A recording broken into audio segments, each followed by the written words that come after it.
Hello and welcome to my channel. Today is Friday and I'm going to be doing a new segment 3 Fridays out of the month called Deathly Days or Deadliest Days. Haven't really zoned in on the name yet. So this is going to be the start of that new segment. Without further ado, let's get into it. Obviously we have the same content warnings of true crime, graphic scenes, talk of death, talk of murder, stuff like that. As always, don't play these videos when your kids are around. Like, don't traumatize your children, alright? So with that, let's hop into it. On October 1st, 2017, a mass shooting occurred when 64-year-old Stephen Paddock opened fire on the crowd attending the Route 91 Harvest Music Festival on the Las Vegas Strip in Nevada from his 32nd floor suites in the Mandalay Bay Hotel. He fired more than 1,000 rounds, killing 60 people and wounding at least 413 others. The ensuing panic brought the total number of injured to approximately 867. About an hour later, he was found dead in his room from a self-inflicted gunshot wound. The motive for the shooting is officially undetermined. The incident is the deadliest mass shooting by a lone gunman in American history. It focused attention on firearm laws in the U.S., particularly with why was that so hard to say? With regard to bump stocks, which Paddock used to fire shots in rapid succession, at a rate similar to that of automatic firearms. Bump stocks were banned by the U.S. Justice Department in December 2018, but the ban was overturned by the Supreme Court for lacking a legislative basis in 2024. The Las Vegas Strip is a stretch of the Las Vegas Boulevard immediately south of the city of Las Vegas in Clark County, Nevada. The Strip is known for its concentration of casinos and resort hotels, including the 43-story Mandalay Bay, southwest of its intersection with Mandalay Bay Road in the unincorporated town of Paradise. Stephen Paddock was a 64-year-old former auditor and real estate businessman who had been living 80 miles northeast of Las Vegas in a retirement community in Mesquite, Nevada. He was twice divorced, had a long-term girlfriend, and had no known children. He was a son of Benjamin Paddock, a bank robber who was on the FBI's most wanted list between 1969 and 1977. Hey, who says committing crime can't be hereditary? At least... No, I can't even say that because he probably did hurt people robbing a bank, but, same family? Dude, same family? At least the other guy got money for it? Why? Paddock's only recorded interactions with law enforcement were traffic citations. Isn't that how it always ends up being? Paddock was a high-stakes gambler who placed bets at a high enough level to earn valuable comps, free benefits such as rooms and meals. He was a familiar figure to casino hosts in Las Vegas, but was not well known among other high-stakes gamblers because he mostly played single-player video poker. He reportedly kept to himself and was a heavy drinker. Paddock had lost a significant amount of his wealth over the previous 2 years, but had paid off all gambling debts before the shooting. In the year prior to the shooting, Paddock's girlfriend noticed a change in his demeanor. He had become increasingly distant, and their relationship was no longer intimate. According to his girlfriend, Paddock repeatedly cased Las Vegas Village from different windows in their room when they stayed at the Mandalay Bay Hotel a month before the shooting. Paddock also may have considered attacking other events. He had researched large-scale venues in cities such as Boston since at least May 2017 and had reserved a room overlooking the August 2017 Lollapalooza Festival in Chicago, but did not use it. From September 17th, Paddock stayed at the Ogden in downtown Las Vegas, which overlooked the open-air Life is Beautiful festival that ran from September 22nd to the 24th. Paddock's internet search terms from mid-September included SWAT weapons, ballistics charts 308, SWAT Las Vegas, and do police use explosives? I guess they could if they really needed to, but I've never heard of them ever, needing to blow something up. So I honestly don't know. Is that a bi-state thing, or do they use explosives? Now I have questions. I should have looked into that and I didn't, sorry. But yeah.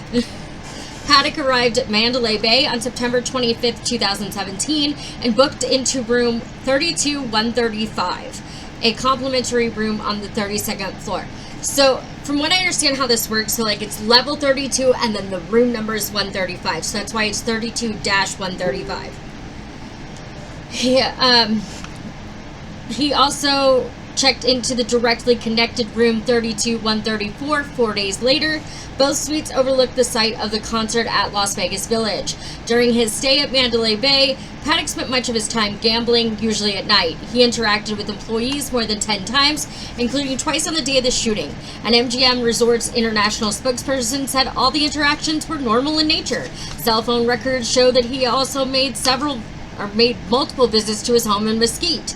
With help from Hotel Bellman, he brought 5 suitcases to his rooms on the September 25th, 7 on the 26th, 2 on the 28th, 6 on the 30th, and 2 on October 1st. And for me, the fact that nobody was like, oh, why would you need this much baggage for just a few days? Like, nobody was like, that is, let me do the math real quick. 5, 7 is 12, so 14, 20. That's 22 pieces of baggage. Well, it says suitcases, so it's 22 suitcases. What are you doing that would not make people question why you need 22 suitcases? Like, I overpack, and I pack a lot, but I could usually get it down to like a suitcase and a backpack, or a suitcase and a duffel bag, or whatever.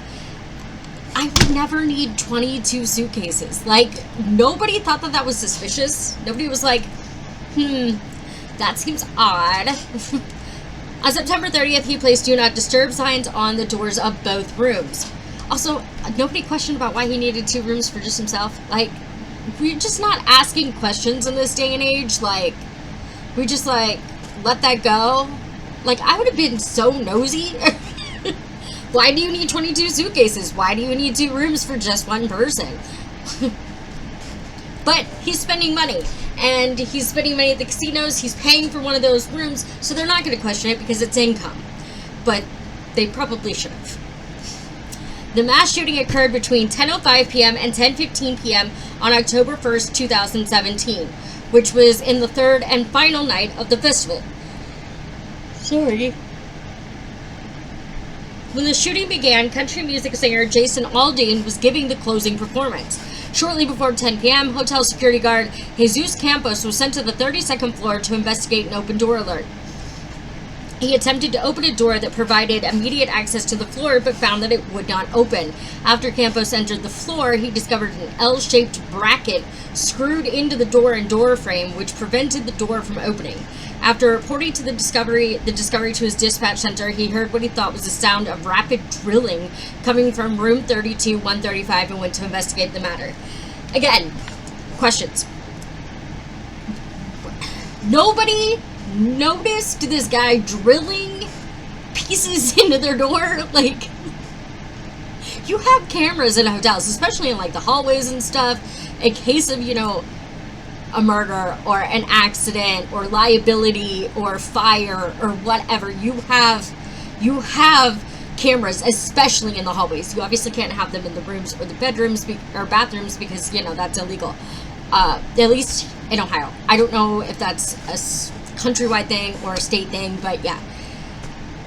So for me, like, nobody's been watching these cameras for like the last, like, let's see, he's been here since the 25th. So yeah, this is almost like,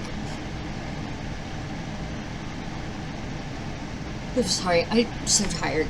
6 days. This is like 6 days, and nobody's like looking at this and being like, why is he drilling in our door? We didn't ask him to do that. So for 6 days, I guess just nobody looked at the cameras because nobody knew what was going on. All right. At approximately 10:05 p.m., he was hit in the right thigh by one of about 35 bullets that Paddock fired through the door of his suite. After Campos was hit, he took cover in the alcove between rooms 32-122 and 32-124 and immediately informed the hotel by radio and cell phone that he had been shot, though he believed he had been shot with a BB or pellet gun. Probably would have been better. At the same time, maintenance worker Stephen Shuck was on the same floor to fix the door that Campos had reported as being barricaded. The already wounded Campos encountered Schuck and told him to take cover. Schuck contacted hotel dispatchers over his radio, informed them of the ongoing shooting, and told them to call the police. Neither the Las Vegas Metropolitan Police Department nor MGM Resorts International, the Mandalay Bay's owner, have confirmed when information about the initial shooting was relayed to the police. After Paddock used a hammer to break 2 of the windows in both of his suites. If you're going to be an asshole, you better be a tough asshole. Punch that shit. I want you to have injuries too, because you hurt so many people. So yeah, you better be doing all of this shit with your own bare hands. Don't be a pussy. Just fucking punch it. If you can kill people, you can punch your hand through glass. That's all I'm saying. He began shooting through them at 10:05 p.m. He ultimately fired over 1,000 rifle rounds, approximately 490 yards into the festival audience. He initially started out with a few single gunshots before firing in bursts that usually ranged from 80 rounds to 100 rounds. Many people in the crowd initially mistook the gunfire for fireworks. During the shooting, a security fence hindered concertgoers from fleeing the 15-acre concrete lot. The gunfire continued with some momentary pauses over the span of 10 minutes and ended by 10:15 p.m. During these pauses, during reload, and while the assailant was confronting Campos, most concertgoers down below were able to flee the venue. In addition to shooting at the concertgoers, Paddock fired 8 bullets at a large jet fuel tank at McCarran International Airport 2,000 feet away. 2 of those bullets struck the exterior of the tank, with 1 bullet penetrating the tank. The fuel did not explode because jet fuel is mostly kerosene, which is unlikely to ignite when struck by a bullet. During the shooting, police officers were initially confused whether the shots were coming from the Mandalay Bay, the nearby Luxor Hotel, or the festival grounds. There were also multiple false reports of additional shooters at other hotels on the Strip. Officers eventually spotted multiple muzzle flashes from the middle of the northern side of Mandalay Bay and responded to the hotel. At 10:12 p.m., 2 officers on the 31st floor reported the sounds of gunfire on the floor above them. When officers arrived on the 32nd floor at 10:17 p.m. and encountered Campos, a minute later he directed them to Paddock's room and helped others evacuate. Campos was then directed to seek medical attention for himself. Between 10:26 p.m. and 10:30 p.m., 8 additional officers arrived at the 32nd floor. Some of these officers manually breached the door Paddock had screwed shut with the bracket. The gunfire had ceased, and the police moved systematically down the hallway, searching and clearing each room using a master key that was provided by Campos. At 10:55 p.m., the officers finished evacuating guests. At 11:20 p.m., over an hour after the initial officers arrived on the 32nd floor, police breached room 32-135 with explosives. So I guess that answers that question. They do use explosives if they need to. Paddock was found dead on the floor from a self-inflicted gunshot wound to the mouth. Police then breached 32-134 while entering the hotel suite. An officer accidentally fired a 3-round burst from his weapon, but the bullets did not hit anyone. At 11:27 p.m., officers announced over the police radio that a suspect was down. McCarran Airport, adjacent to the shooting site, was shut down for several hours. Makes sense. Approximately 300 people entered the airport grounds as they were fled from the shooting. So they shut it down when the shooting started, from what I understand. And they shut it down, as I'm about to tell you, because people were fleeing the concert through the airport. So they didn't want them to get hit by planes, incoming or outgoing, so they shut it down. They delayed the flights and shut it down for the safety of the people who were trying to escape, which honestly, more power to them, because I don't know too many airplanes or airports that would be able to do that in that amount of time, but they did. And it saved more lives, because there was nobody coming or going. So it was actually really smart, I think, to do it that way, because you've got 300 people running across your airport grounds, which is where the runways and stuff are, just mad ass dashing through the airport. You're not going to want them to get hurt, And not only that, I would not want to be in a plane taking off while somebody is actively shooting, because, like, what if they accidentally shoot the plane? Like, you know, they did the smart thing, being that he was able to, as we heard, shoot something at least close to that airport, and he could see it from where he was at. And I feel like if he had seen planes taking off too, that he might have tried that. I don't know exactly how cuckoo bananas this guy was, but I mean, he just, you know, he injured 837 people and killed 60, you know, and I can't see him being like, you know what, no, the plane's off limits. I feel like he would do it. Just saying, I feel like he would do it. More than 25 flights were rerouted to ensure that no aircraft would be hit by gunfire, while other flights were canceled before airfield operations resumed at 12:40 a.m. on October 2nd. Much of Las Vegas Boulevard was closed while the police SWAT team combed the venue and neighboring businesses. At approximately 2:45 p.m. on October 2nd, a state of emergency was declared in Clark County. Early on October 2nd, Sheriff Lombardo identified the suspect as Stephen Paddock. There were 61 deaths, including that of Paddock. The immediate dead comprised 58 victims, 36 women, and 22 men, all of whom died from gunshots. The oldest was 67, the youngest 20. 34 were from California, 6 from Nevada, 4 from Canada, 2 each from Alaska and Utah, and 1 each from Arizona, Colorado, Iowa, Minnesota, Massachusetts, New Mexico, Pennsylvania, Tennessee, Washington, West Virginia, and Wisconsin. 31 of the victims were pronounced dead at the scene. 27 died from their wounds at the hospital, the last on October 3rd, 2 days after the shooting. Among these victims were an employee of the Las Vegas Police Department and an employee of the Manhattan Beach Police Department, both of whom were off duty at the festival. Paddock's suicide was the only death at the Mandalay Bay Hotel. A 57-year-old woman from California who had been paralyzed in the shooting died more than 2 years later on November 15, 2019. On August 24, 2020, the San Bernardino County Medical Examiner officially attributed her death to the shooting, though the Las Vegas Metropolitan Police Department declined at the time to include her in the official death toll. The LVMPD also initially declined to include a 49-year-old Nevada woman who died from complications of a leg wound on May 26, 2020. The department revisited its decision, however, and on October 1st, 2020, included both women in the count.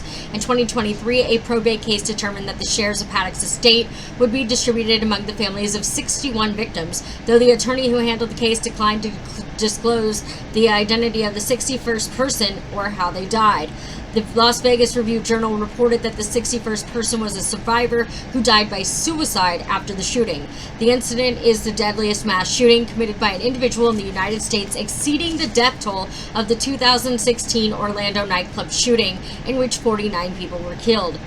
Approximately 867 people were injured, at least 413 of them with gunshot wounds or shrapnel injuries. In the aftermath, many victims were transported to area hospitals, which included University Medical Center of Southern Nevada, Sunrise Hospital and Medical Center, and at least one of the 6 hospitals of Valley Health System. Sunrise Hospital and Medical Center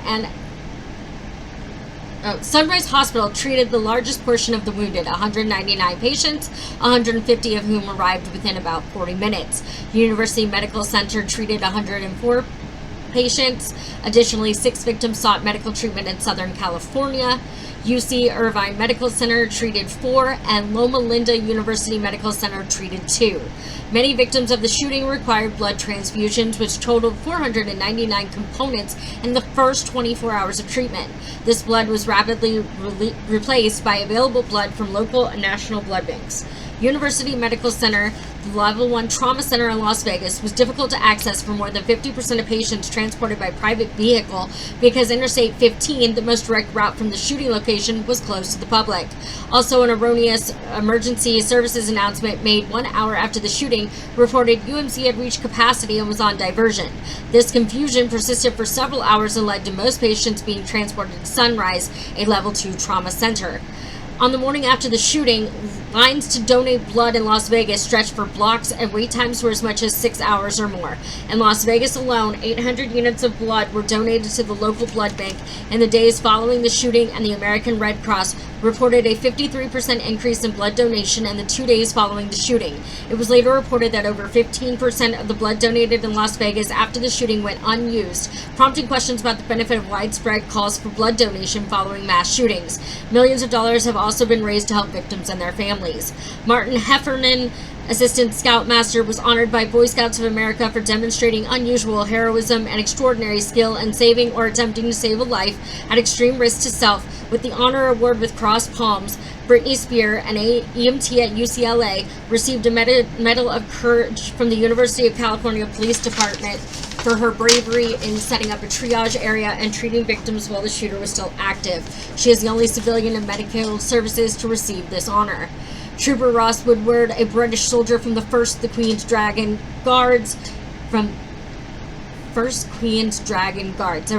who was off duty at a nearby hotel when the shooting began, was awarded the Queen's Commendation for bravery for his actions during the event. His citation stated that he consciously, deliberately, and repeatedly advanced towards danger, moving people to safety and treating casualties. Matthew Kobos, a U.S. Army soldier, received the 2018 Single Act of Heroism Award from the Congressional Medal of Honor Society for shielding and providing life-saving medical treatment to injured concertgoers. An image of Kobos protecting a young woman by photographer David Becker went viral, and he was later identified by the Army. Sergeant Austin Cox and Sergeant Michael Vura, helicopter mechanics with the U.S. Marines at Camp Pendleton, received the Navy and Marine Corps medals, the highest non-combat decoration awarded for heroism by the Department of the Navy, for braving gunfire to save victims and get them out of the line of fire. Petty Officer First Class Brian Mazzi with the U.S. Navy, who was attending the concert with his wife, was awarded the Navy and Marine Corps Medal, the highest non-combat decoration awarded for heroism by the Department of the Navy, for braving gunfire to save victims and get them out of the line of fire. Petty Officer Second Class Tracy Huddleston of the United States Coast Guard received the Coast Guard Medal for her actions in response to the shooting. Huddleston was awarded for demonstrating remarkable initiative, exceptional fortitude, and daring in spite of imminent personal danger. Sergeant Chasen Brown with the Utah Army National Guard was awarded the Medal of Valor for saving at least half a dozen other concertgoers. For 60 to 90 minutes after the shooting stopped, he continued to assess and aid casualties. Detective Connor O'Donnell of the Rhode Island State Police, who had attended the event with his girlfriend, was awarded a service ribbon.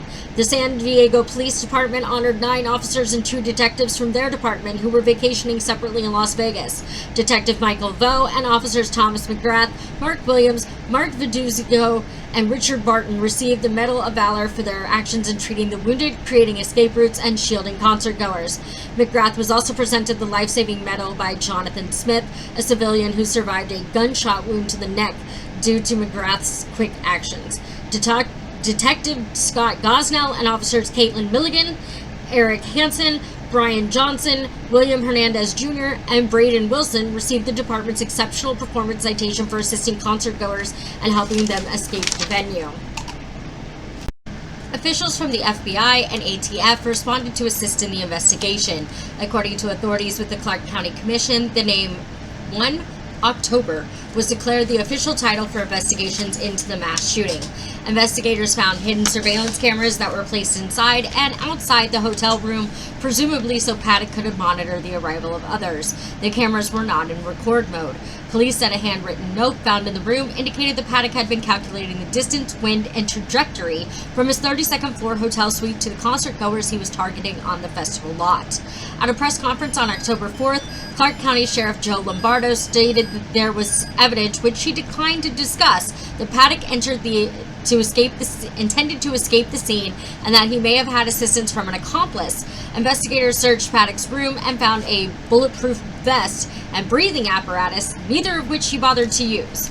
There have been several changes in the official account and timeline of Paddock's shooting of hotel security guard Campos. Police officials describe these adjustments as minute changes that are common in complex investigations.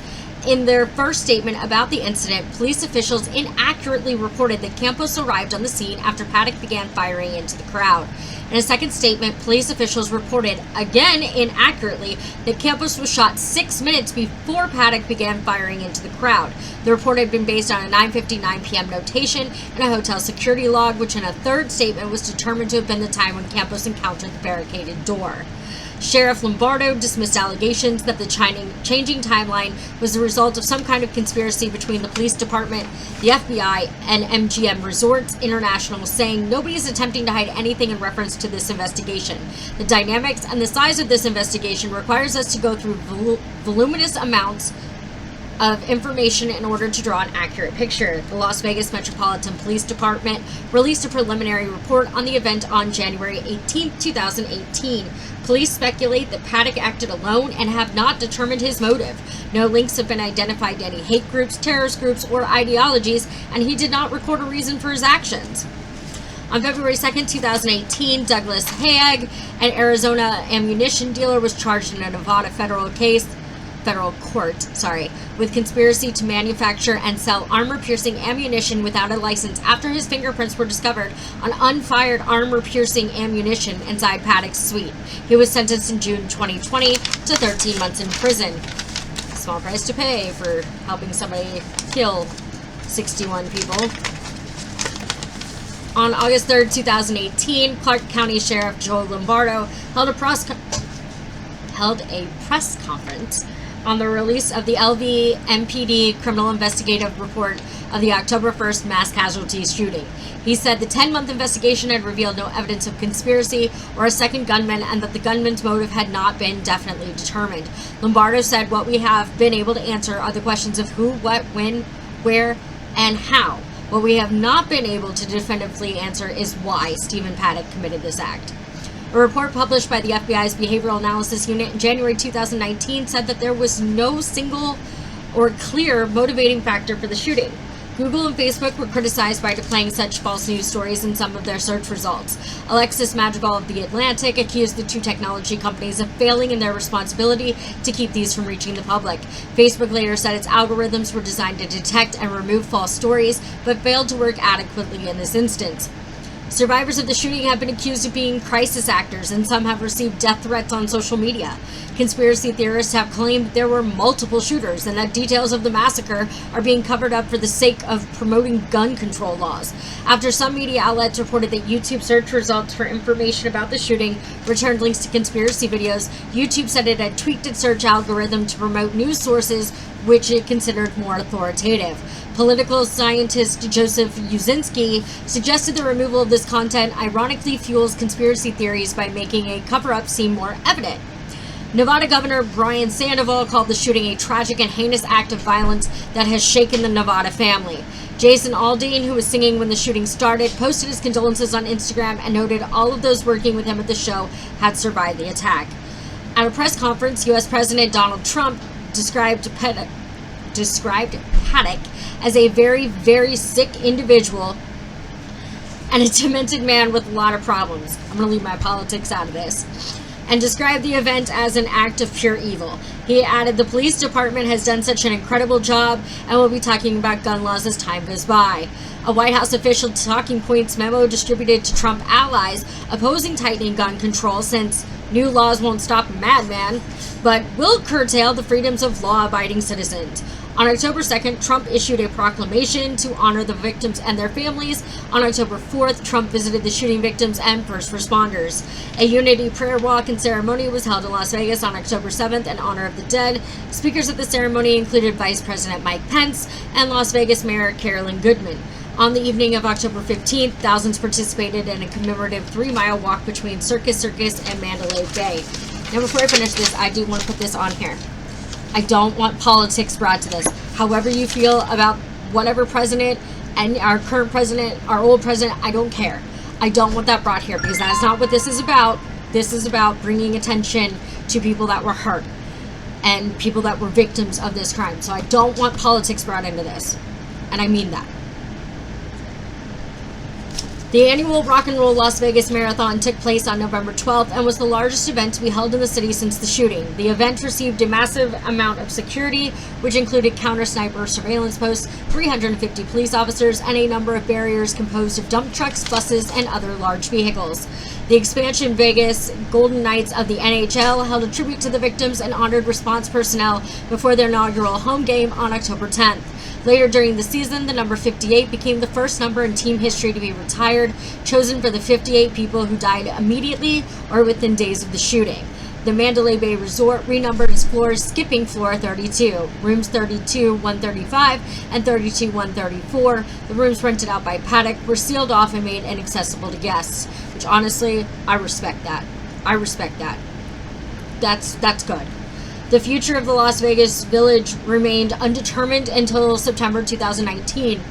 MGM Resorts International announced that they intended to create a community center which would host sporting events. In 2021, MGM Resorts donated 2 acres of land for a permanent memorial to the victims and survivors and sold the remaining 13 acres to 3 affiliated tribes for an undisclosed sum in 2022.